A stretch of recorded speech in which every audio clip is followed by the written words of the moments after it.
Ушул коронавирус пандемиясы башталгандан бери айтып атышат, дүйнө жүзүндө туризм тармагында көп жоготуулар болду экономикалык жактан депчи.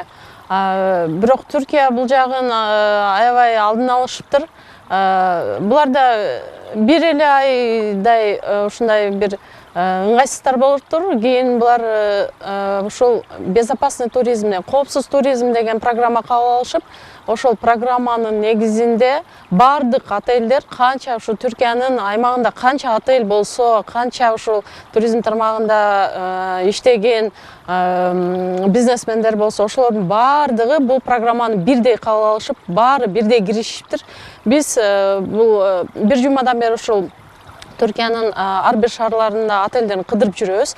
Ал отельдердин баарында бул программа кынтыксыз аткарылат экен да.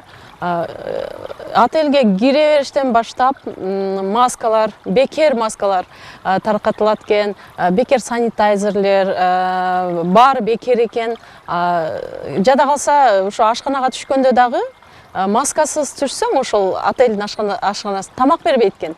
Бул аябай мындай катуу талапты койгон учурлар экен да. Кандай эч бир жерде маскасыз жүрүүгө мүмкүн эмес экен. Биз уктук, Бодрум шаарына бардык. Бодрум шаарында биз угуп калдык. Ошол жергиликтүү тургундар айтып калышты. Бул ошол шаардын жетекчилери элди жөнөкөй адам болуп кыдырышат экен дагы. Ким маскасыз жүрсө, ал кишиге айыппул салышат экен да, штраф салышат экен. Бул негизи ушул пандемияда коопсуздук сактоо, элдин, туристтердин коопсуздугун сактоого эң жакшы шартта мыкты жасалган кадамдар экен деп айтар элем да.